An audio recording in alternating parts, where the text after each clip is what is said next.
it costs a lot of money to like get all the animals. And then on top of all of that, it's also inaccurate, and because animals behave differently than humans, like people are kind of wasting all their time like doing tests on animals and harming them for nothing. Okay. All right, so that was quite a few arguments that we heard out of May. Why don't we get somebody, I want to hear a response to some of the stuff that May's saying before we hear some new arguments, because there's a lot to talk about there. Yeah, Richard. Sorry. Raymond. Sorry. So, several things. She said something about it was inaccurate, but a lot of the times if like the testing doesn't give you total accurate results about what exactly happens to the animal, it can still tell you whether it is dangerous or not to humans. And she said that it's really expensive, but like I feel like spending any money to save a life is kind of worth it. Okay, yeah, good. So I think that that's a good argument to make if you're on the other side from May here, to argue, yes, animal testing is expensive, and it is astronomically expensive sometimes. Like, if you think that probably, I imagine a lot of you are judging that it's expensive based on you think, well, a rat's, well, like a couple of dollars, but if you kill hundreds of rats, that adds up. But a lab rat can cost, for a single rat, hundreds of dollars. So it is enormously expensive to test drugs on animals, but then Raymond brings up a good point. Well, if we're spending all that money, it has to be for some reason, and you do want to drive home the point that you want to assume that it is somehow saving some lives. So, Riri, what do you have to say about animal testing? And what else will we test it on other than animals? Because no human is going to like volunteer and be like, I volunteer to get killed today. And human lives will always like rank higher than animal lives. Okay, so I think that it's a harsh argument to make, but I think that if you're on the side of arguing in favor of animal testing, you do have to do what Riri's saying and take the stance that you just think humans are more important than animals, and you think it's more worth it to save these human lives instead of these animal lives. So let's talk about that one a little bit for a moment. Does anybody have some thoughts on that idea? Because there are a ton of philosophers that have a lot to say about that. On the idea of whether or not human lives are more valuable than animal lives. Either for or against that argument.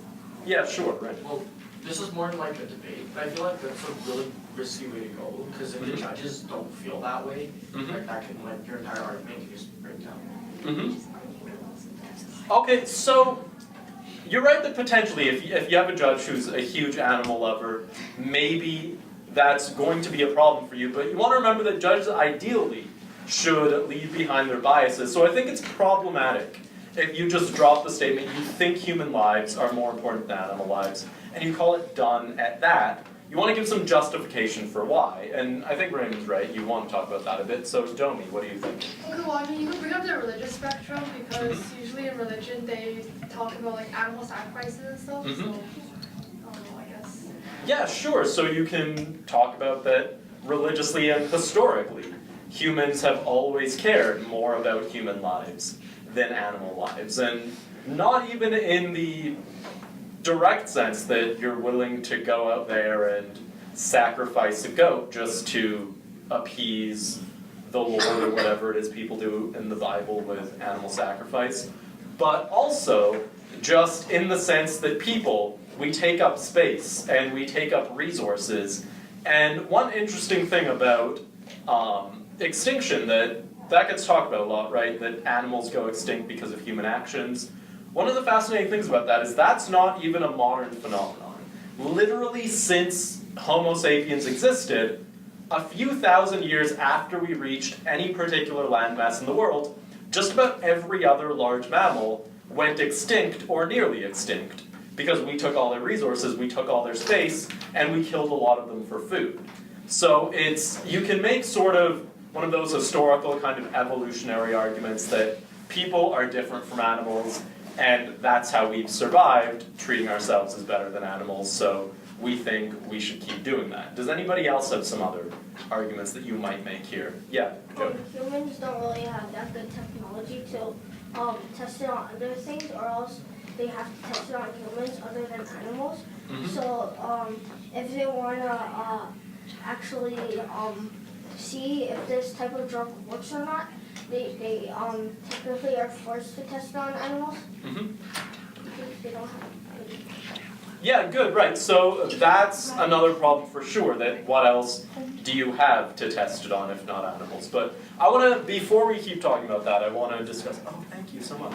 I want to discuss a little bit more some of these ideas about why it's okay to test these drugs on animals instead of humans. Because I think that's the alternative that you tend to be looking at. Riri, what do you think? Because no matter how you say it, humans will always have more rights than animals.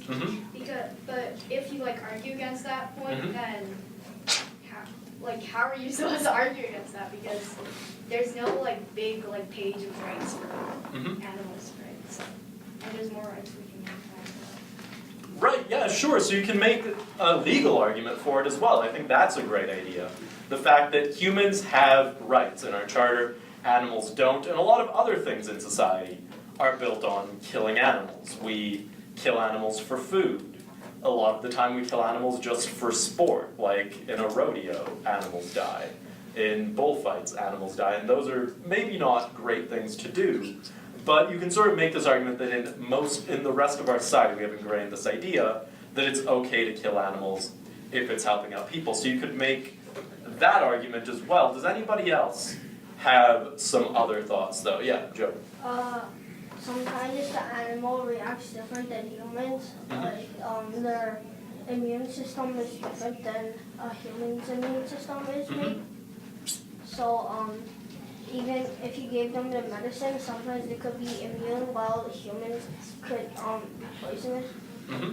Yeah, sure. So that's a good point, right? That it's not necessarily true that a lot of drugs that get tested in animals work all that well in humans. That's why a lot of the time you hear those stories on the news where people say cancer has been definitively cured by one particular drug, and then people still just keep having cancer because maybe one type of cancer in one type of lab rat was totally cured by using a certain chemical, but that didn't exactly translate nearly as well into humans. And so that's certainly an issue, that it can cause some inaccuracies, but I want to talk more about this issue about humans and animals being different a little bit here for a minute, because I think that there are some good distinctions to talk about here. So, first of all, everybody raise your hands if you think that it would be a problem if we tested drugs on people and we didn't get their permission. Just show of hands. Do you think that would be a bad thing? Oh, because that's pretty much all of us. What about if we test drugs on monkeys? Now, obviously, we can't get the permission of those monkeys, but so who here is somewhat uncomfortable with the idea of testing drugs on monkeys? Okay, so that's a decent number of us. What about testing drugs on mice? How many people have an issue with that? So that's still a few of us, but that's less. What about testing drugs on flies? Who has an issue with that? Okay, so no hands coming up there. And that's interesting because one of the big lab animals that are used, especially in a lot of genetics experiments, are flies. So that's actually one big distinction to make here if you're having a debate about whether or not you want to accept animal research. It's which animals that research is being done on. So anybody in the room can volunteer this, but particularly if one of you who put up your hand and said you didn't like the idea of testing on rats, but you were fine with flies, particularly if one of you want to give an answer here, I would love that. Why is it that there's a difference there? Why is it more okay to test those on flies than it is on, say, mice or rats? Yeah, Lisa. Well, I think, like, flies, they reproduce literally everywhere. Like, you can put, like, a banana peel on the ground and flies will reproduce. So it's like, they won't really, like, go extinct or anything if we test them a lot, but I guess mice, it's different because they're, like, harder to breed and things like that. So I guess flies are just better adapted, so they'll always, like, make a comeback. Okay, sure. So yeah, maybe the issue is just that there are a lot more insects than there are other things, and that's true.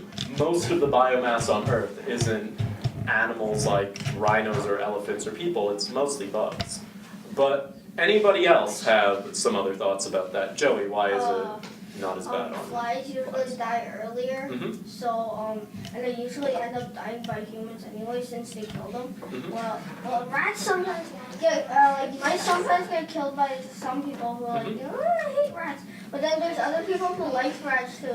So and then their lifespans are longer, so they can do more things than flies. Like, Yeah, sure, that's a good point. Flies don't really live very long anyway, but Joey brings up another good point that I think is at least somewhat important to this argument, and that's the idea that, well, some people like mice and rats and keep them as pets. A lot more people like dogs and cats, and we're going to get to in a second, and keep them as pets, but very few people like flies enough to keep them as pets. So maybe at least to some degree, it's just our biases about which animals we like and which animals we don't. You know, for instance, there's that idea that a lot of people think it's wrong that Japan kills a lot of dolphins and whales, but a lot of North American people kill plenty of farm animals, and we don't see a problem with that because we've decided we like dolphins and whales a little bit more. At least partly, though, that argument that Lisa's talking about is important here, that whales and dolphins might go extinct if we keep hunting them a lot. So that's definitely an issue as well. But I think just our own biases about which animals we like more play into these arguments quite a bit.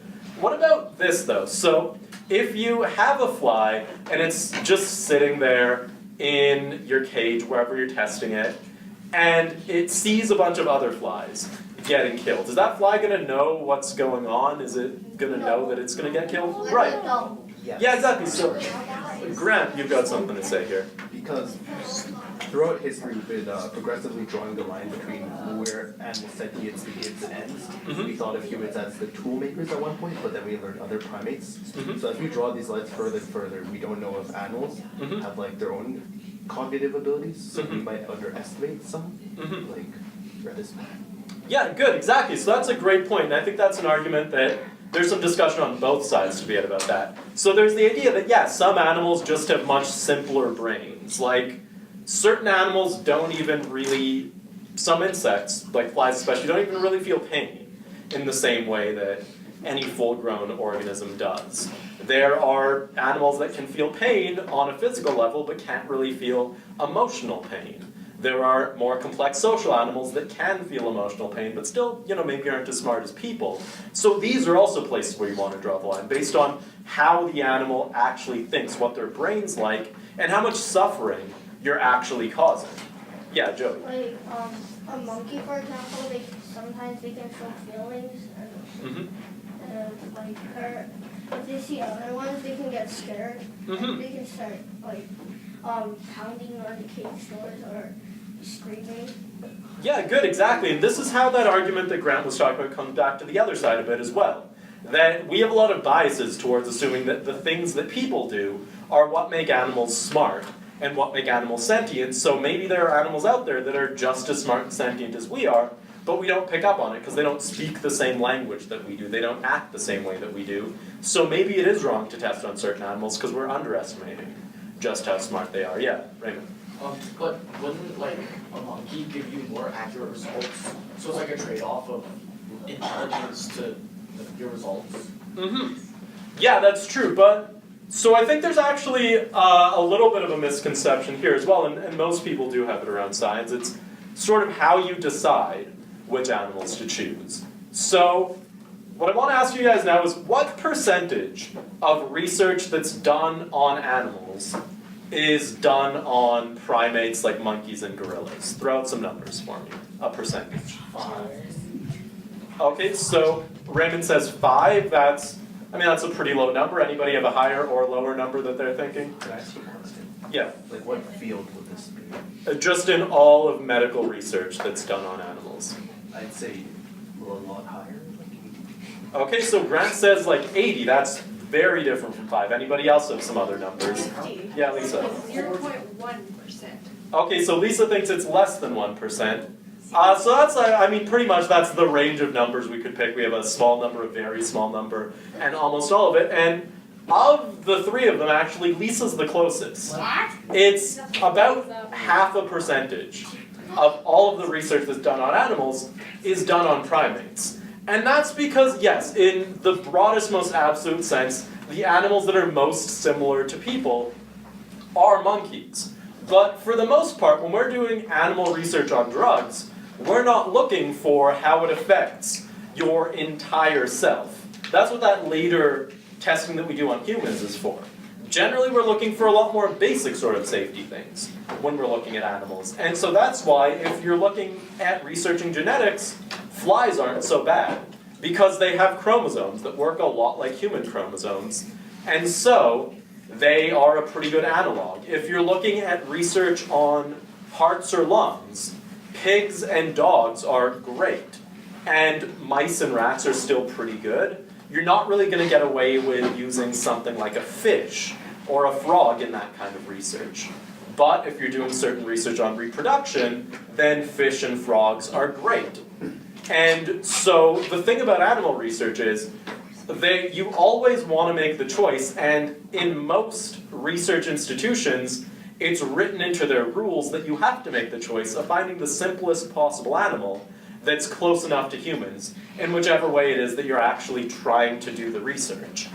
And the last thing I want to talk about here, because I'm pretty sure, yeah, it's about time that we should be moving on from this discussion. The last thing that I want to talk about is the conditions that lab animals are kept in, because I think that's another good part of this discussion. So I think most of us would agree that if you are putting these animals in really awful conditions, then that's probably a bad thing to do, and you should probably take issue with that. And a lot of the way that we produce food out of animals puts them in some pretty dire conditions. You guys have probably heard before some of the awful things that we do to farm animals. I don't want to get into that right now, but I mean, do you guys just sort of give me a little bit of nodding, shaking your head if you have like some idea that farm animals are treated pretty poorly? Yeah? Okay, cool. Yeah, okay, so what are your guys' thoughts? Any volunteers? Do you think of lab animals as being treated like that? Or how do you imagine lab animals are actually treated? Yeah, Grant. Aren't they like, lab mice live longer than mice in the wild? So I imagine they'd be treated really well. And our teacher explained that like they actually don't just have cages. Since you're paying $100 for like a rat, right? You might as well get like the most bang for your buck. So they give it like some toys and whatnot. Yeah, actually that's a good point, right? I've worked in animal research myself actually, which, I mean, some of you might have noticed because as much as I try to not be biased here, I do think it's sort of a necessary evil. I didn't enjoy doing it. I don't think anybody does. But no, killing animals for research. It's not fun. Sorry? Did they give the mice like Yeah, it's actually at the university, at the U of C, it's actually in the rules that it's mandatory that the animal has at least 2 toys. And it's got a list of acceptable toys that it can have. And they get their cages cleaned every day, which is certainly more than most people's pet animals do. You're required to keep them with other animals as much as possible so that they actually get social interaction. They're fed and they get their water changed every day. So, actually for the most part, lab animals have better lives than pet animals, for the most part. Because people who own pets, they like that animal, sure, but they don't actually know how to take care of it. Whereas every research institution in the country, if it's a research institution that's worth the money that they're being given by the government, they have tons of people who love animals that they hire to be their animal care staff, who not only love animals, but also have extensive training and equipment to take care of those animals as well as they can. Yeah, Joey? Thinking that they're like really expensive, they'll probably like test the drug like they'll try their best to make sure that it won't have any problems or kill the animal if it's really expensive. Yeah, actually that's another thing about causing problems to the animal. Another thing that's necessary in the doctrine of the ethics for most animal research institutions is you have to give anesthetic to the animals if they're going to be in any sort of discomfort. And if you are putting down the animal, you have to do that in a totally painless manner. And so I personally have some disagreements with what gets labeled as pain-free or distress-free ways of killing or treating animals. And that comes back to that discussion we had about how often we underestimate how much animals can actually feel. But then that's a discussion that's worth thinking about as well if you're talking about animal research, how you expect these animals to be treated. And so basically the way that I like to think about animal research, for the last thing that I want to say in this discussion, is it's kind of a weird situation where I don't know if any of you have ever heard of any of those mummies that they uncover in the Andes and mountains down in South America, where there were cultures way back hundreds of years ago who would take some small child and treat them basically like royalty for about 10 or 15 years of their life, and then this child got sacrificed on a mountaintop, and now we find them all as these mummies. And lab animals are basically this sort of life, where they get treated really well for a significant period of their life, better than the average of any of those given animals, but then they end up getting killed, and they don't choose to do that, and they don't have any say in that discussion, but it happens, and we do that because we think that it benefits the rest of society. And so it's not great, but I think it's sort of the best option that we have right now. And that's basically where I want to leave that discussion, so we can jump into what I want to talk about today. Let me see if I can find any blank pages that I've missed in here. Okay, I'm going to use this one. So today,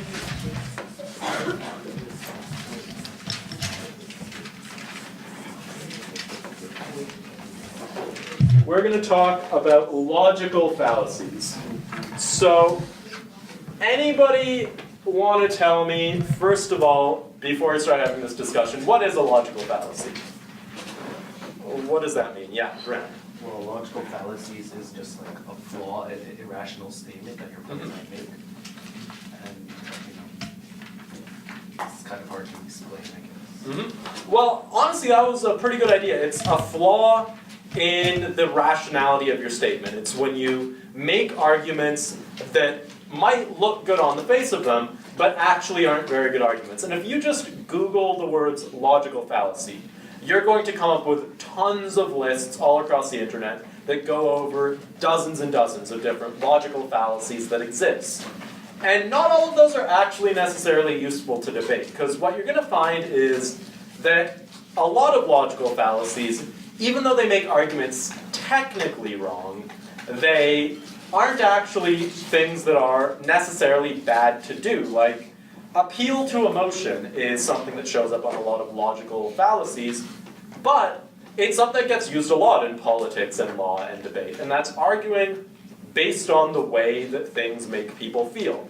And I mean, that's exactly what we were doing in a lot of that animal discussion about animal research. It's how do we feel about certain animals getting treated certain ways. So emotions matter in debate, even though they don't necessarily inform a logic. So not everything that's a logical fallacy is something that you can't do in debate, because if you were making arguments that had literally no logical fallacies in them, they would be boring, not very convincing arguments. But there are a lot of logical fallacies that are just always bad things to do in debate rounds, and we're going to talk about those, and we're going to talk about how to identify and respond to them.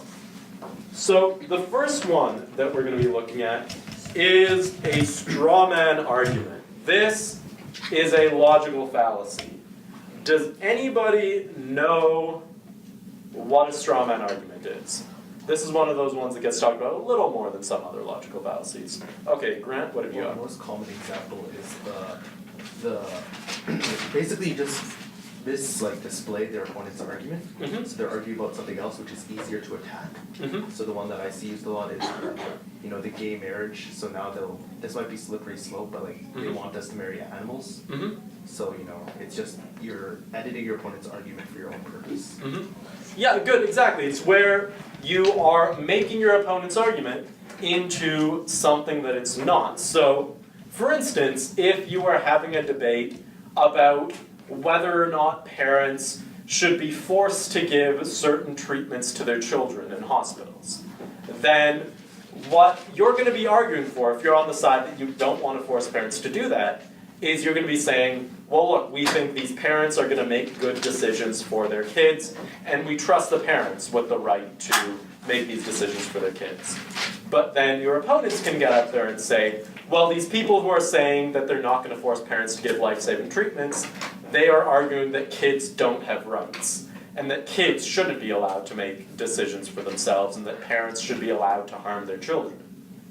And obviously that's not the argument you're making, if you're saying that you're not going to force parents to give certain life-saving treatments. But that's going to be an easier argument to argue against if you build up this fake argument about what your opponent's argument actually is. So what do you do if your opponents make one of these arguments, where they make your argument look like something that it's not? Yeah, Dundee. Can restate your argument again and tell them what actually means? Mm-hmm. Yeah, I think that that's very important, to point out to the judges, not just to restate your argument, to point out that the reason that you're restating it is that it's different from whatever your opponents are making it out to be, and you want to explain how it is that your argument is different from the argument that your opponents are trying to make it look like. And so that's the most important thing you want to do if your opponents are making a straw man argument, to explain why it is that your argument is actually different from the argument that they're trying to make it look like, and probably why it is that the clash that they're giving argues against this straw man that they've built, but not against your real argument. So that's going to be the most important goal if you're ever dealing with a straw man argument. Another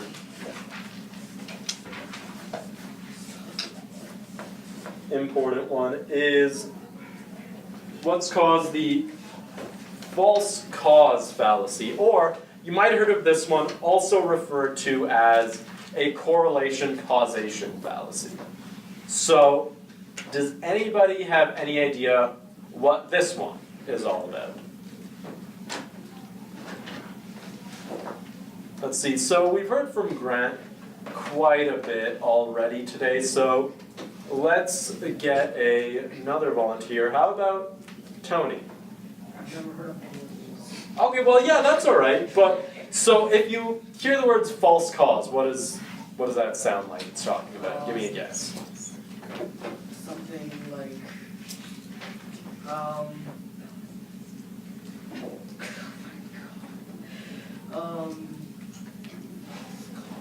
maybe. Well, so what's a cause? Like, okay, it's like, it's like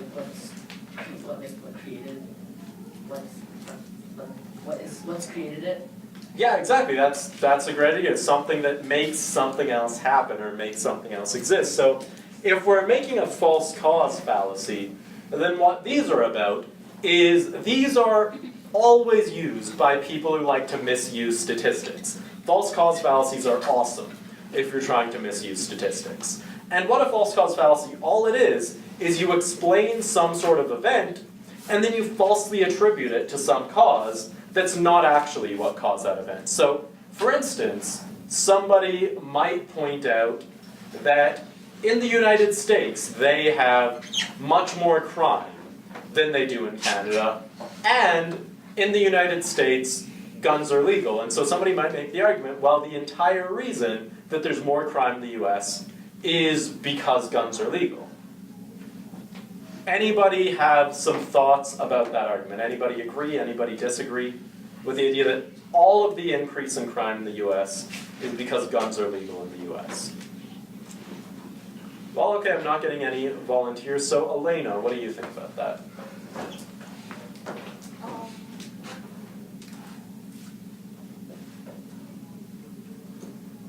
Well, I think, could you repeat the question again? Sure, so if I make the argument that the US has more crime than Canada, and the entire reason that the US has more crime is because guns are legal in the US. What do you think about that? Do you think that that's true, or do you think that that's not true? I think that it would be true because,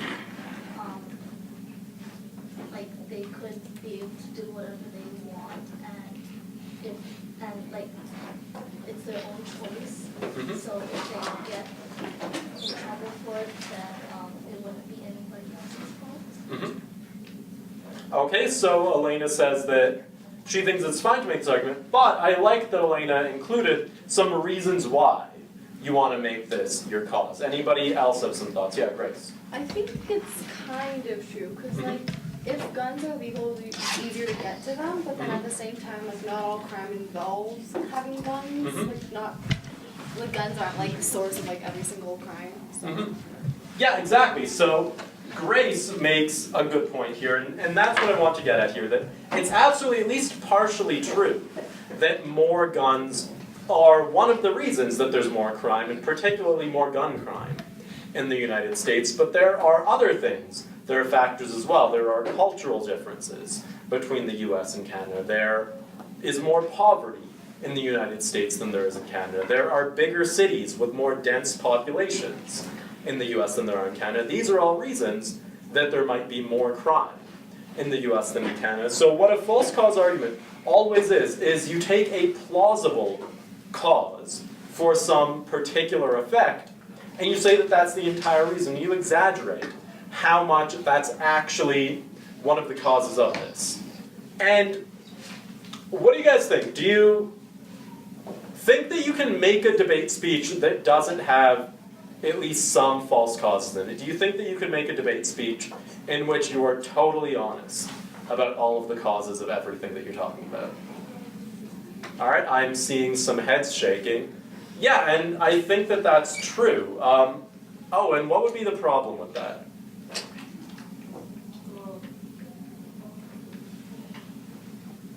That the other side could like mislead classes people. Right, so yeah, so that's one good point, that the fact is every argument that you're making in a debate round, you're making it because there's some actual debate to be had, because there are two sides to the issue. And so to some degree, you have to be biased in a debate round. You have to make the arguments that make your side look good. So if you were talking about gun control, then yes, you should say that the major reason that there's more crime in the US is because there are more guns.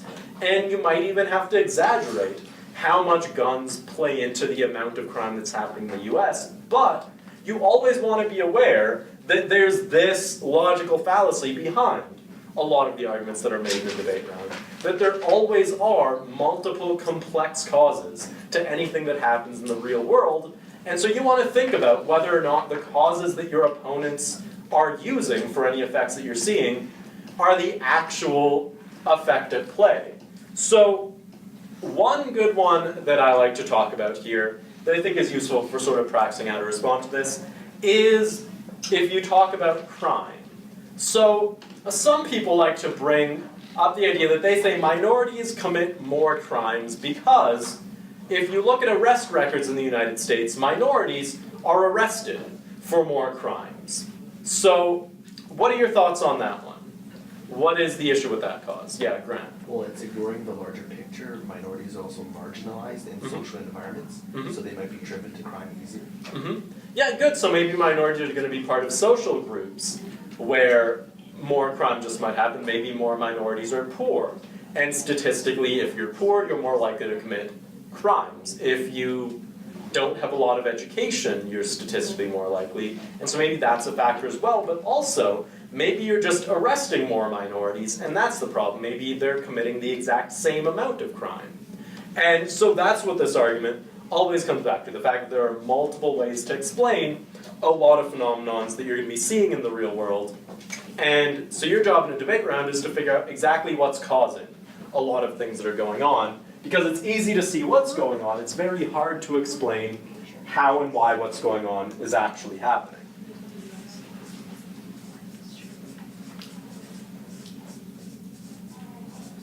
I also want to talk about these slippery slope arguments. So, wait, Harold, was your hand up for that, or did you have something more you wanted to say about the false cause?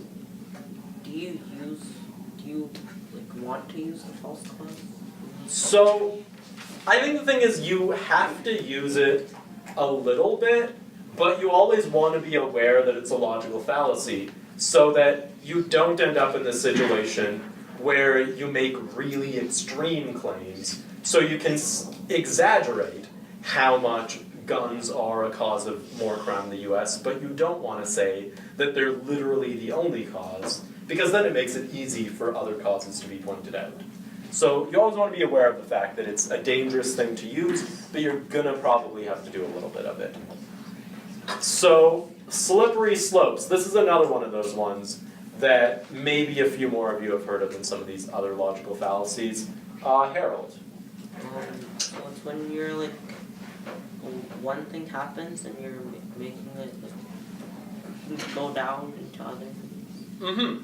Exactly, right? So Grant gave us this example about gay marriage that's used a lot. Another really good example of slippery slope arguments that a friend of mine likes to use when teaching these is the argument that stop signs are immoral because stop signs are just one step on a long run in which the government is going to eventually ban us from ever moving. So that is a classic example of a slippery slope argument, where stop signs ban you from moving for a little while when you approach the stop sign, so you make the logical conclusion that pretty soon you're not going to be able to move ever when you're anywhere. That's what a slippery slope argument is all about. It's extending the logic of your opponent's arguments to some ridiculous extreme where it no longer really applies.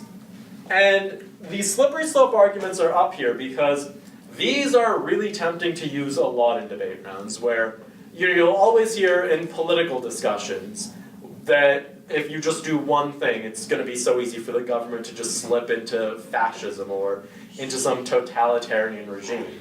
Or the idea that we're just one step away from a sudden burst in crime, or things like that. These arguments get used a ton, because there are lots of extreme things that could happen that we're afraid of. Joey, what do you think? Can you repeat what's slippery slope? I didn't really catch that. Sure, so a slippery slope is when you take the logic of your opponent's arguments and then extend it to the point where it's so extreme that it's no longer actually accurate. So, the one that Grant was giving us about gay marriage, the idea that, well, if you expand the definition of marriage from just a man and a woman, pretty soon maybe it'll include animals or inanimate objects or groups of 3, 4, or 5 people. And so that's another slippery slope argument, where you take this logic that we're going to extend marriage rights, and then you say we're going to just extend it to everything. That's often what these slippery slopes are all about. But, I mean, sometimes these are not necessarily always a awful and terrible thing 100% of the time. So, a few years ago, it turned out that the NSA was spying on a huge number of American citizens. We never knew about that before. How many people here were not at all uncomfortable when they found out that the government was spying on everybody's emails and everything they're doing on the internet? So a couple of us were not at all uncomfortable with that idea, but most of us, for the most part, at least a little bit uncomfortable with the thought of the government spying on all of our emails. And that doesn't necessarily come from the fact that there's anything in your emails that you're like, oh man, I hope the government didn't read that one email that I sent 3 months ago. That's not really the point. But the idea is that the government's doing all of this spying that you didn't know that they were doing, and if they're spying on your emails, then what's going to stop them from spying on your phone calls and watching you on cameras? And so these slippery slope arguments, to some degree, do have a lot of oomph. They really resonate with people. People believe slippery slope arguments, and also they're not always totally wrong either. So, for instance, if you have a strict rule in your family that you are only allowed to have junk food on one night of the week, and that's the only time you're ever allowed to have junk food.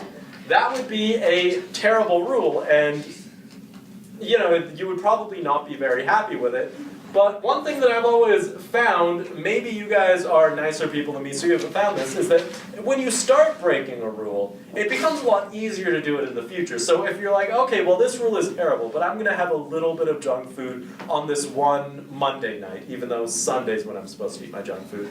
Then next Monday you're like, well last Monday I had some junk food, I might as well. And then on Tuesday you're like, well, maybe Tuesdays are fine too.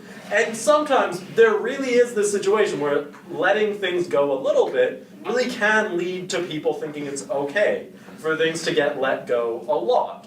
Where it's not, this isn't just a thing that's convincing to people because we want to scare ourselves with slippery slopes. Also, the way that people think is slippery slopes can actually work on us, and we can get in these situations where we're primed to think something is okay, and we'll allow more and more of it in the future. So slippery slope arguments are one of those ones that can be made really poorly, but also can be made well. So what do you guys think is the major difference between if you're making a slippery slope argument well and if you're making it poorly?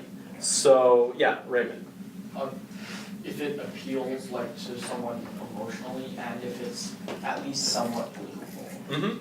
So absolutely. So I think one of those things is, on the face of it, you have to pick some sort of logically reasonable place where you're ending this slope. So you don't want to get it to some ridiculous point where no one's going to believe it's going to get there. That's one important thing. But one even more important thing that pretty much every debate argument comes back to, what separates a good one and a bad one, is analysis. And that's what you need in a good slippery slope argument. You need to explain the links. You need to explain how it is that one thing is going to end up leading to another. So if, for instance, you are debating whether or not companies should be allowed to have vending machines that sell candies in school cafeterias, then you want to make the slippery slope argument that, well, this is just going to lead to everyone eating more junk food all the time. You guys tell me, how are you going to make that argument? How will vending machines in school cafeterias make people eat more junk food all the time? Yeah, Joe.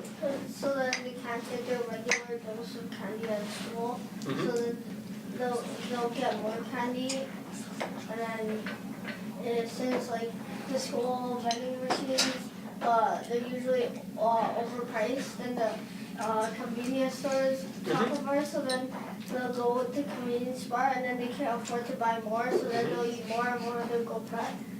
Okay, yeah, sure, so that's a good point. Maybe you just want to argue that, well, these kids have more access to candy other places. If we start giving it to them here, then they're going to eat it more and more. Anybody else have some other ideas for how we might make the slippery slope? Yeah, Harold.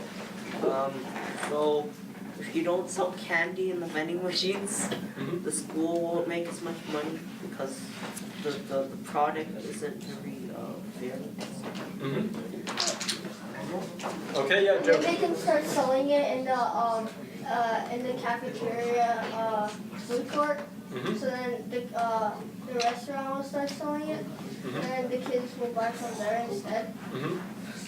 Okay, yeah, so that's another point, but okay, so one thing to consider though is if we're making the slippery slope argument, it's probably not true that it's going to take 6 weeks or even 6 months for candy in school cafeterias to make everyone start eating more candy. Maybe it'll take 5 years, maybe it'll take 10 years. So what another argument you could make is that, well, these kids are going to eat more candy when they're young, and that's going to make them eat more candy when they're older, and that's going to make them teach this to their children. And you can make that argument as well. Where a lot of the times, the things that make slippery slope arguments not very convincing is a time frame with which people are saying these things are going to happen. So you always want to, that's another important thing, keep in mind a manageable time frame when you're making a slippery slope argument. And think about how those links are actually going to happen to maybe even in a few decades. making the effect that you're saying is going to happen. Oh, and you have something you want to talk about. Just have like some cheeks. Mm-hmm. Maybe like when you buy something from the information, you don't have to get like permission from the people. If you can like keep buying it every day, you can get like good food. Mm-hmm.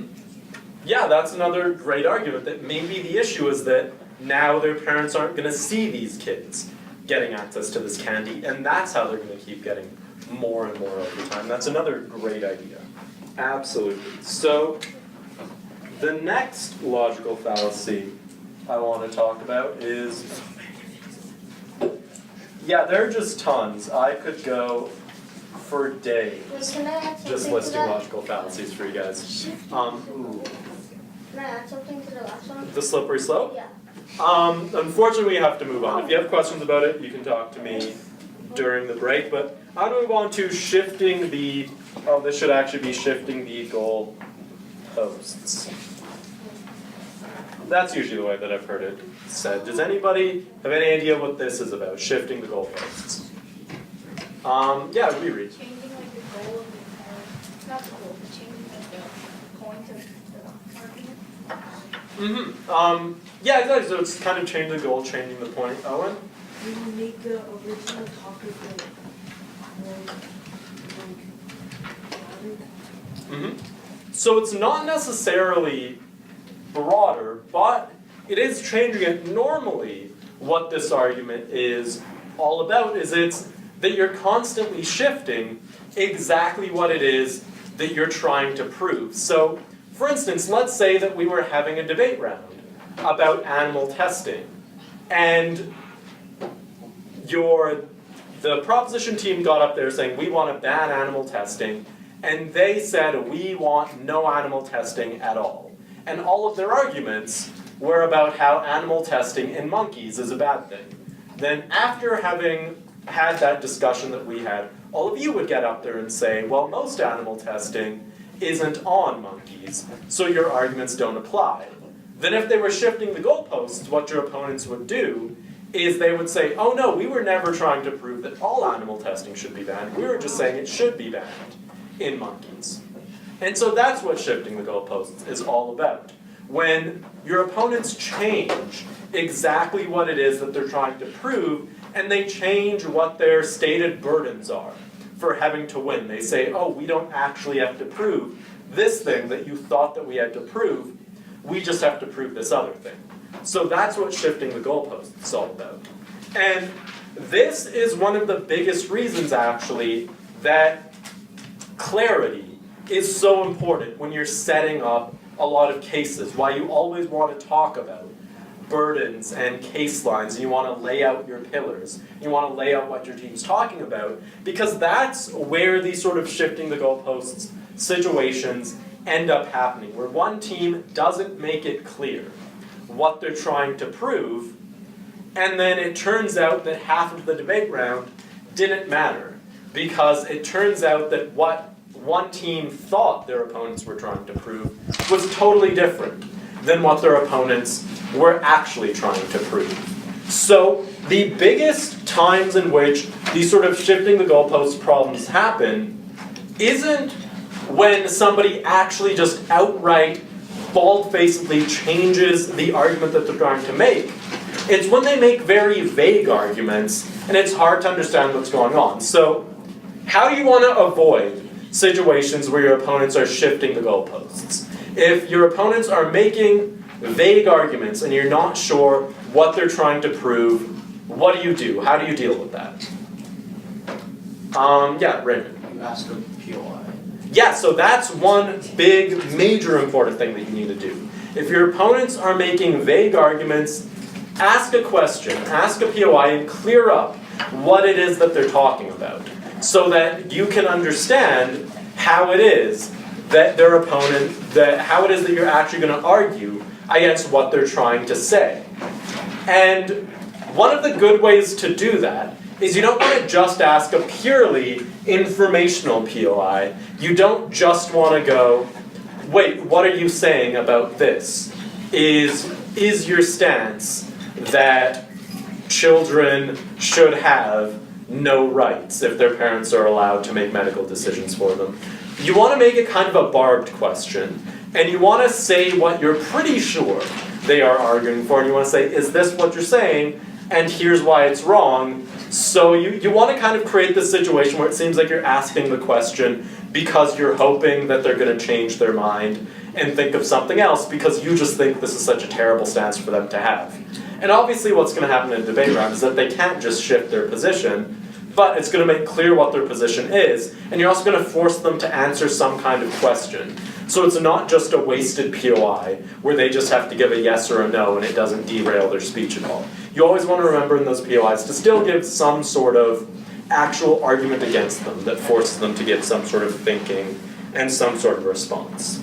Okay, so we are pretty short on time here, so there's no way that I'm going to get through all of these logical fallacies. I'm just going to pick, I'm going to talk about what I think is the most important out of this list. And we might come back and talk about logical fallacies again some other day, since there are so many that are worth talking about. And that's a false dichotomy. So, does anybody know what a false dichotomy is all about? Okay, so no hands coming up for this one. A false dichotomy is, so first of all, a dichotomy is any situation in which you have two choices. So in American elections, there is a dichotomy of who you can choose. You can vote for either Republicans or you can vote for Democrats. If you want to choose whether or not to play soccer, that's a dichotomy. You either can or you can't. But a false dichotomy is when you set up a situation in which there are only two choices, when in fact there are a bunch of other choices. So for instance, if somebody's saying, well, you should play soccer because otherwise you're just going to be sitting there doing nothing, maybe that's a false dichotomy. Maybe your choice isn't between soccer and nothing. Maybe you can play soccer, or you can play basketball, or you can play football. So that's what a false dichotomy comes back to. These are used a ton in debate rounds where, you know, if we want to go back to that argument that we had about trick or treat a few weeks ago, maybe someone would say, well, how could we not ban trick or treat? Because if you don't, then children are just going to get obese. And so you have this situation where either you can ban trick or treat, or everybody just eats whatever they want all the time, and we have a society where everyone eats junk food all the time. Obviously, that's not true. You can have a situation in which you can have trick or treat, but all of the rest of the time, you eat very healthy and you pay a lot of attention to what people are eating. Yeah, Raymond. Wouldn't this be really similar to like slippery slope? Because you turn, like, for example, the eating candy into an extreme, which is that everyone becomes obese. Okay, so partly that was my bad. I might have just picked an example that is more of a slippery slope there. So how about this one? Actually, the war on terror. That's a great example where false dichotomies are used a ton. Where you can make the argument that, well, we either need to go to war with Iraq, or we are choosing to let American citizens be at risk from terrorist attacks. That is a classic false dichotomy, because I don't even know if those are two opposing sides to that argument, if going to war in Iraq actually in any way meaningfully reduces terrorist attacks. But also there's the idea that you could go to war with other countries, you could do other things to reduce terrorist attacks. That's where you have a false dichotomy, where you're setting up a situation basically where either you can pass whatever law the person speaking is recommending, or you can do nothing at all. Where often the other situation is you find some other way to solve the problem.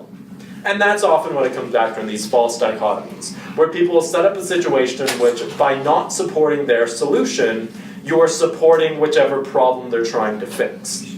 And so, how do we deal with a false dichotomy in a debate round? What do you want to point out? Yeah, Raymond. The other option. Yeah, good, exactly. It sounds like a little bit of a trick question, but it's just that simple. You just want to point out what the other options are. You want to point out why there are other available options. And the most important thing, really the reason that we're talking about these, is not because it's hard to figure out how to respond to them, it's that once you know what's going on, they're pretty easy to respond with. The trick is to notice what's happening. So you want to notice when your opponents are making a slippery slope, or attributing a false cause, or making you choose between two options when really there are 4 or 5 options to choose from. So that's the important thing to consider when you're talking about all of these logical fallacies, how to notice when they're going on so that you can respond to them and not let your opponents get away with fooling you with them. So that is everything that I wanted to say about this list of logical fallacies that we're talking about today. These are going to help out your clash a lot, I would hope, in some future debate rounds. But for now, I'm going to let you all go for that break that you guys always get in the middle of the day for 10 minutes. Dundee, you're with Raymond? Okay, perfect, good. So the teams are basically all good. So there are 1, 2, 3, 4, 5, 6, 7 teams. Am I counting that right? 2, 1, 2, Right. yeah, okay, so there's 7 teams. Alright, so that means that everybody on, okay, so Grant and Harold, Grace and Lisa, and Elena and May, you are all going to be side proposition, and the other 4 teams are going to be side opposition. Sorry? Oh yeah, this isn't the topic. This is, I'm just using this page. So, the topic that we are going to be doing is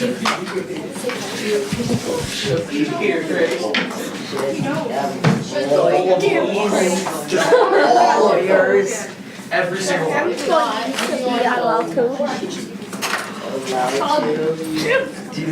Can you read it? Social media. During work. Alright, should they be allowed to do social media searches on like their opponents? Yes. Like look up background checks? On. We are Like, should it be allowed? like you do at school. Can't drive. Lawyers be allowed to do social media. alright, so should employers be allowed to do social media searches on potential employees?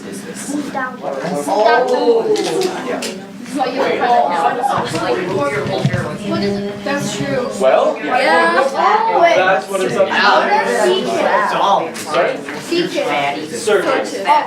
Oh. Why do you guys play basketball and When's the last time you debated? We are like a long time ago. Last time I did 3 Last time I debated was. we need 30. Oh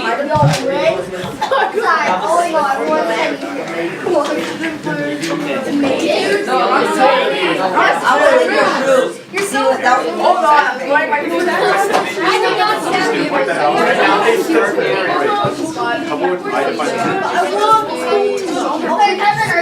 Yeah, you're paying Oh, my mom. Okay, you get out of your pictures, of course that would be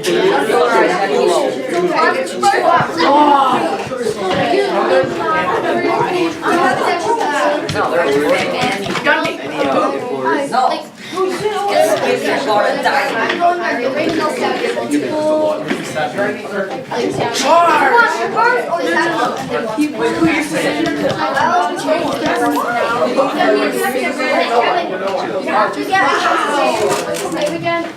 No, his name is not Just say, Owen. By the way, Ray, who was it that I had debate last Friday? I did a debate last Friday. It was. Saturday. I've debated I 3 did a times. debate. I've debated. I know you've debated. I already. debated Dom in and the Dom Friday debates. class. Okay, so. I debated in the Saturday class though. Okay, right, okay, cool. Wait, but that Okay, was sounds good. 2 weeks. So, in that case, I am going to have Harold and Grant Yes. debate, and I'm going to have Raymond and Dundee. You did just debate, but. We told you, You want to It's okay. Just wait, we need help like right now.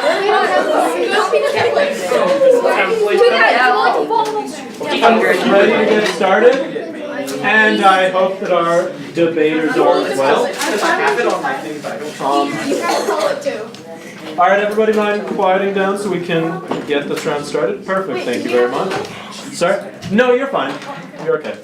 All right, so I'm just pulling up my stopwatch, and as soon as I do, we're going to be all right. Okay, so I'm ready to go. That means I'm going to call this round to order, and I'm going to have Grant get up to defend the proposition side for up to 5 minutes, since he is the first proposition speaker. When you're ready, Grant. Wait, 1 second. Is there like no POIs allowed in the first minute and last minute, or? I haven't been limiting it like that so far. I don't believe it. Okay. Well, good evening, honored guests. Today we are here to debate the very controversial topic: should employers be allowed to do social media searches on potential employees? And here on Side Proposition, we strongly support this resolution. Our support stems from 3 crucial points.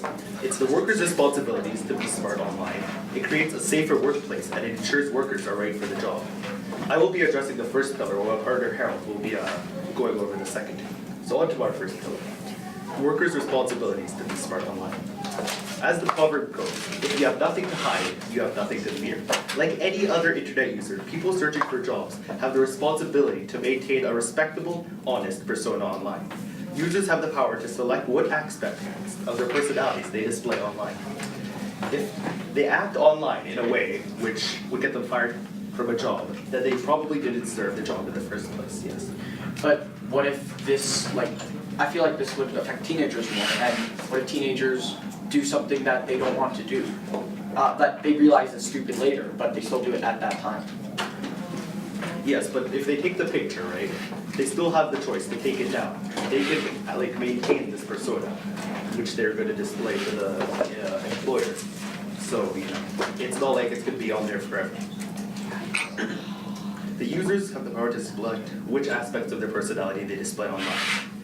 So they have the ability to show their best side online, and if they choose not to, they have nobody to blame but themselves. So I'd like to finish this argument with a little sort of, you know, metaphor, I guess. It's like the employee is cooking a meal for their boss. They have the choice. They can make a meal that would earn their boss's trust and respect, or they can cut off all their hair and put it in the boss's food. Which choice will they make? This is why this resolution must stand.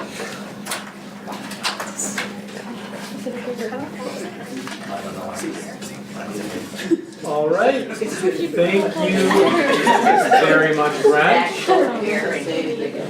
I am now going to call upon Dundee, the first speaker of side opposition, to defend his team for up to 5 minutes.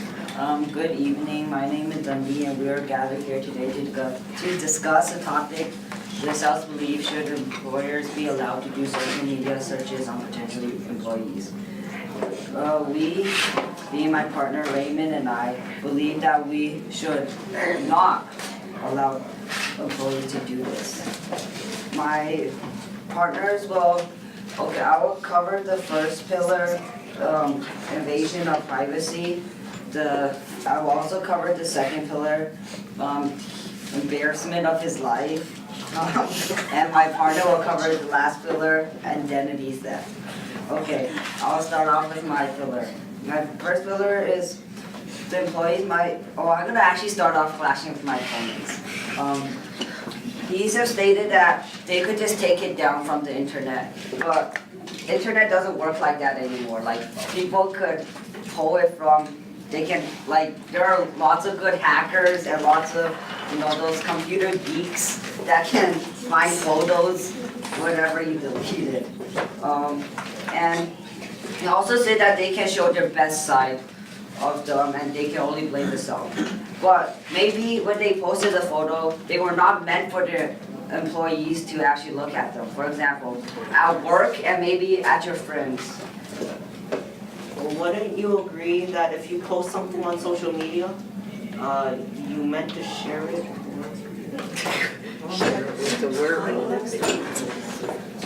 Well, maybe it was only meant for your friends. Like, this leads to my other clash with the best side. It's not meant for his, it might just not be meant for his employees.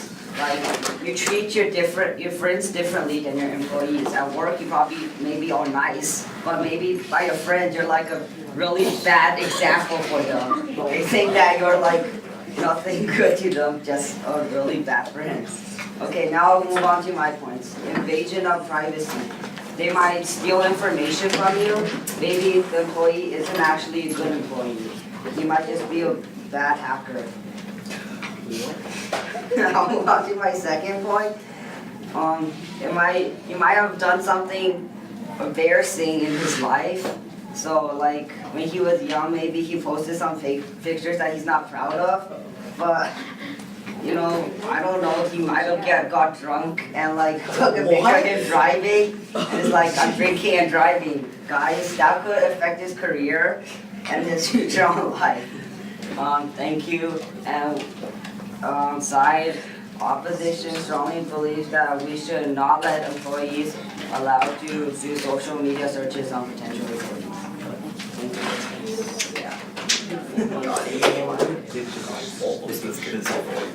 All right, thank you very much, Dundee.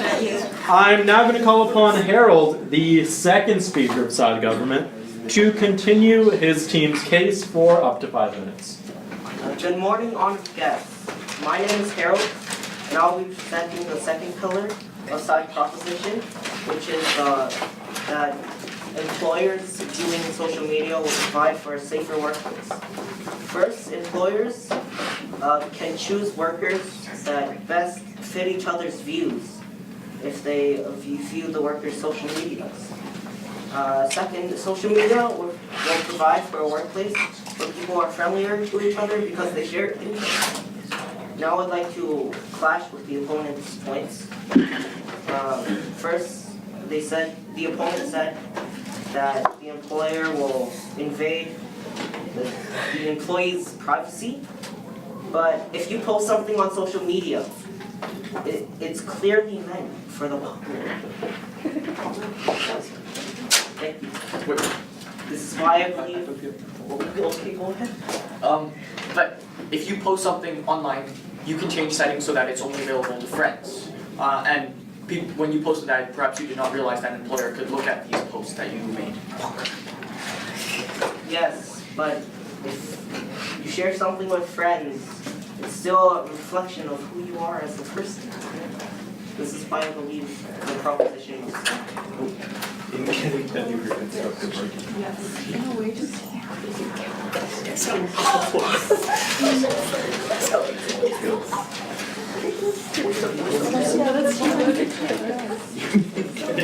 All right, thank you very much, Harold. I'm now going to call upon Raymond, the second opposition speaker, to close out his team's case with a speech of up to 5 minutes. So, good evening, ladies and gentlemen. I believe that my partner stated that employers should not be allowed to do social media checks on potential employees. I will be talking about how this can lead to identity theft. But first, I want to clash with my opponent's points. My opponent stated that when an employer is allowed to perform social media checks, that it can lead to a safer workplace because employees have similar interests. But when an employer is looking at a potential employee, they're not really looking at what their interests, what they like. They're more looking at, has this person ever done something stupid in their life? And if so, could this make them not as good at a specific job? But I believe that this kind of thinking is very flawed. My partner has outlined some reasons, and I will talk about some others. Well, one other. My point is identity theft. That, for example, I could just go online and create a profile of Dundee here. I could put in a photo of him as my profile picture. I could find some personal information about him, and then I can make a post that makes him look really stupid, makes him look like he did something very embarrassing. This isn't something that's super hard to do. And employers, when looking for Dundee, they might see that profile and just think, wow, Dundee is such a bad person, he wouldn't be good for this job, and we shouldn't allow him, we shouldn't give him this opportunity at our work. Yes. Would the workers be able to provide their own link to their legitimate social media page, making this problem invalid? But often this does not happen, as my partner has already stated. Sometimes employers, well, often employers get to see stuff without the employee knowing. Like, they can see deleted posts, like stuff like that. And this is not because the employee has given them this information, it's because they're taking this either without the employee's knowledge or like without the knowledge that, without the specifics being told to everyone. And this can lead to, once again, employees being not accepted into a position because of false information. Also, my opponent stated that you can present a good side of yourself that you want to show to your employers. But oftentimes, like the internet, you can't delete anything anymore. Anything that you post online is there forever.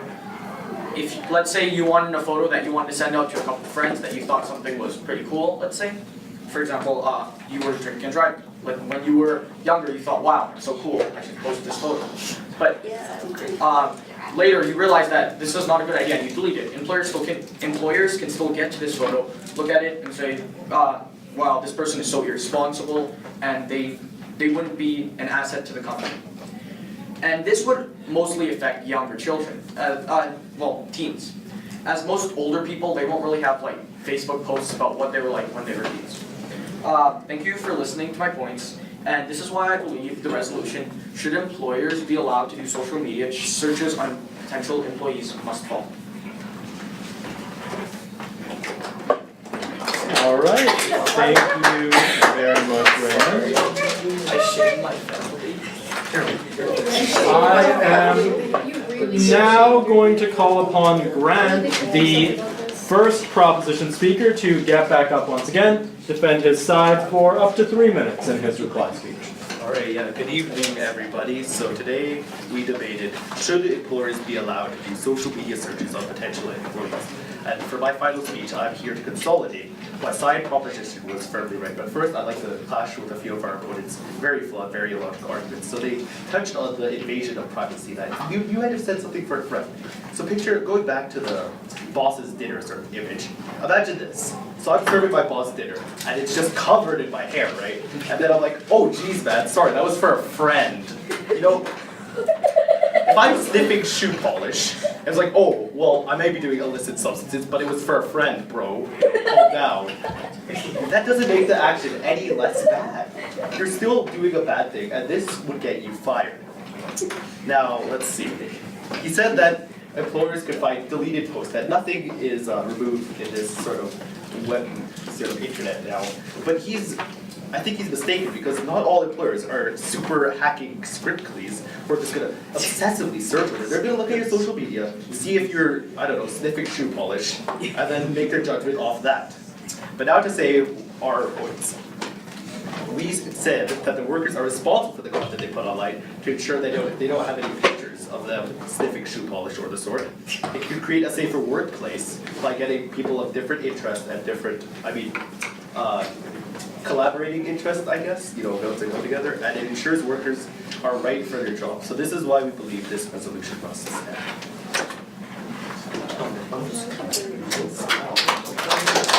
All right, thank you very much, Grant.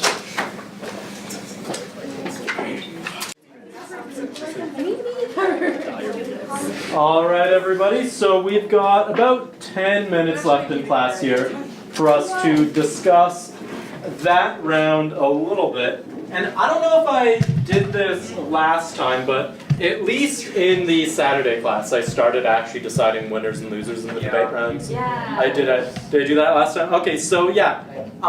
This time, I am going to give this round to the opposition team. And so, and I think the large reason that I'm giving this one to side opposition is I think Prop did have some good ideas, especially sort of in the reply speech, about how they think people should be using social media and all of that, but most of those ideas came out very late. In both of their constructive speeches, I thought that there wasn't a lot of big constructive material presented by the speakers on side proposition. So since side op gave us a lot more substantive reasons to believe their side, I gave it to them. So I want to talk about each speech in particular, talk about some of these arguments and some of the speakers that we had in the round. So first of all, Grant, I liked the way that you set up your speech, and I thought it was good, those 3 pillars that your team had, and I would have liked to hear a little bit more about all 3 of those pillars, but I just felt like, for the most part, you guys would explain you would sort of say what your pillar was, and then you wouldn't explain it in any more depth than just saying what the pillar was. I think you did a little bit more of that, Grant. So this first pillar, I think, got the most analysis out of any of the pillars that your team had, talking about how people have the right and the responsibility to choose how they act online and how they present themselves.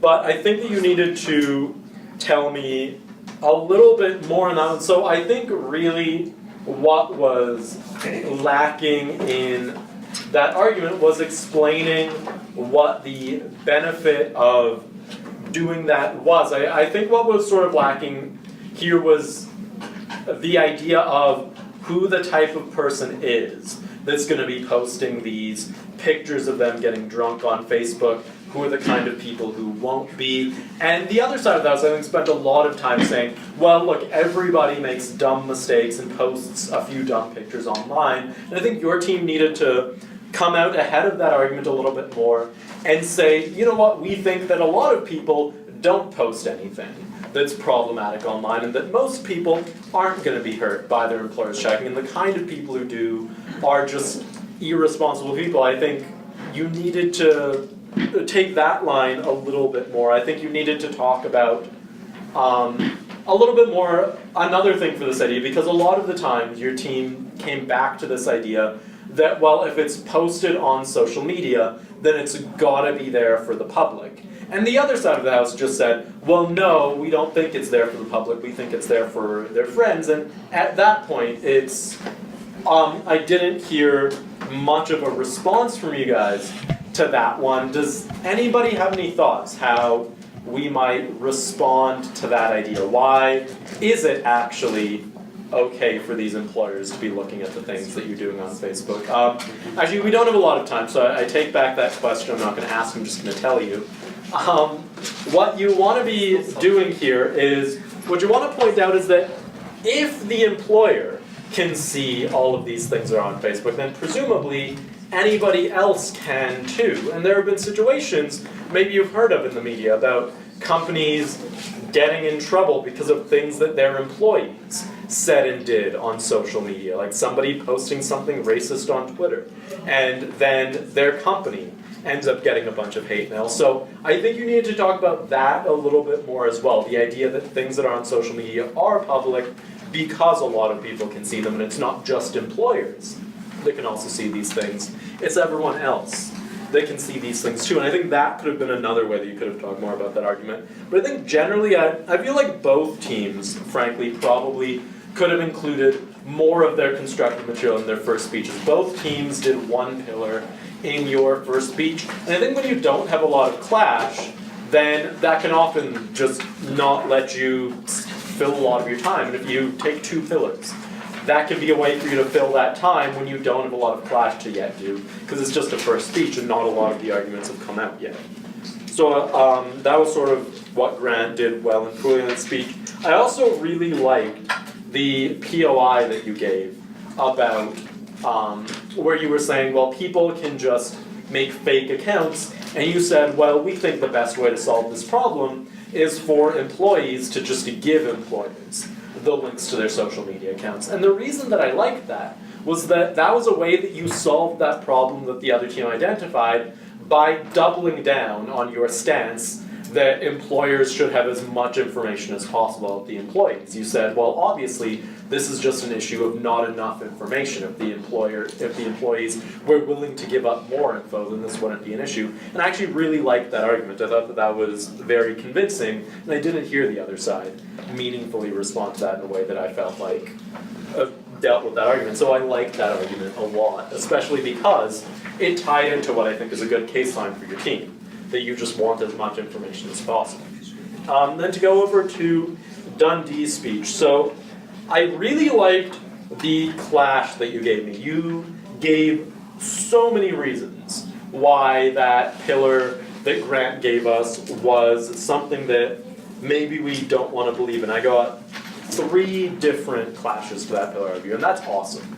That's really good, and if you have multiple ways to clash with an argument, especially if you have the situation where there isn't a lot of constructive material to deal with, then I think it's awesome to just say a bunch of reasons why your opponents are wrong. First of all, because that just makes you look that much smarter and more convincing if you have a bunch of arguments about why they're wrong instead of just one, but also, then they have to spend so much time rebuilding that argument, because you attacked it from a bunch of different dimensions. So I like that a lot. But I felt like your constructive material, again, was a little bit where your speech was lacking. First of all, because you did just include one constructive point, but also I just think that there were more details that you could have made about some of these clash arguments that I think would have really been interesting to hear. Like, I wanted to hear a lot more about how people's work and social life are different, and why you think that it's a good thing for people to keep those separate. And maybe you could have talked a little bit about how you think that these days companies want to control an employee's entire life, and you don't think that that's okay. So you could have, I think there was a lot of stuff about social trends and all of that to talk about there with the social life, the work-life balance, that you didn't make. So just I think there were potential arguments to make that you didn't, and you could have made those to fill out that speech even more. Harold, in your speech, I liked some of that clash that you were doing, but I felt that you could have included, first of all, a little bit more clash there, but also I think that the constructive material was really where your speech was lacking. Maybe you just forgot, maybe you got up there and you realized your notes weren't what you expected, but clearly you were hoping to make more constructive arguments than you got up there and made, so I'm not sure exactly what happened there with prep, but yeah, definitely there was not a lot of constructive material in that speech, and I think that that's where the problem was, especially because I think that the logic of a lot of your clash arguments were good, and so I wanted to hear some good logic in that constructive material as well. And I like the names of your team's pillars, but I would have liked to hear more about those pillars in more detail. Raymond, I liked your constructive material quite a bit. That argument about people pretending to be other people online, that was a clever argument, one that I didn't think of talking about this round. But I think that it was a good argument for your team to make, and I think it was actually also just a nice third argument on your team, because you kind of set up this case about why it's on a moral level wrong for this to be happening, and then you got up here and explained it's not even actually practical. There are a bunch of these reasons why it's not going to give you good information. So I like that a lot. But I felt like you could have talked a little bit more about some of your other constructive material besides that point. So you briefly talked about how this might affect young people a little bit more, but not really for a very long time. So, okay, yeah, so maybe one of you had better notes than the other on that. So maybe you could have talked a little bit more about that one there. I also really liked that your clash about that sort of social engineering point that Grant made, where he said that, well, they can pick employees that have similar backgrounds and interests, and you just said, we don't think that that's ever going to happen, that's not what employers use this for. I think that was a really good clash to that argument, and because that's true, that's not what employers are trying to do here, and so if you point out some of those sort of like blue sky arguments that your opponents are making, where it's something that they wish would happen, but that maybe actually won't, it's always awesome to just point out that that's not what's going to go on. And so that was a really good clash, but I felt like you could have made a little bit more clash. Like you missed some of that stuff that Grant was saying about how who you are on social media reflects who you are as a person, and so that's relevant to what's going on at work, and that's relevant to what your employer should look up. And I think indirectly your arguments a lot of your arguments dealt with that, but I think you could have directly answered that one a little bit more as well. And then Grant, your reply speech. So it was good that I felt like I started to get more of an idea of what your team actually stands for. I heard some good clash and constructive in that 1.5 minutes, but it was a little bit late for all of that to be coming out. And also, I think that it could have been stronger if you'd framed it in terms of some of these major questions, like, is material on social media public or is it private? I think that was a question that both teams in this round were trying to answer. I think both teams were trying to answer, is the information that you find on social media going to be important to employers? And I think you could have talked about that. You could have given me examples about things that you can find out about employees and about the ways that they act that would actually be relevant. So if you've done a little bit more of summing up where the important areas are, that could have helped all of that material that you were introducing at the end there. So now lastly, I'm going to turn to this old page that we've used previously to write up what the homework for tonight is.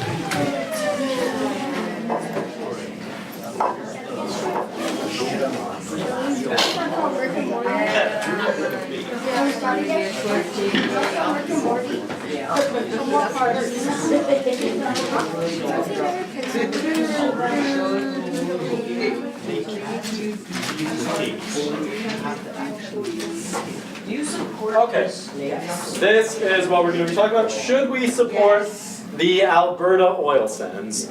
Because there are often a lot of debate rounds about energy and energy sources, and I think there are good discussions to be had there, but if you try having a single debate round about it, there's no way that you can cover all of it. It gets really messy. So I think having a directed discussion together would be a good way to talk about some of the ideas all about this. So look up some issues around the oil sands, look up some important facts, and tell me whether or not you think we should support them, and also exactly what you think supporting them entails. Okay, so you guys are all free to go. Good.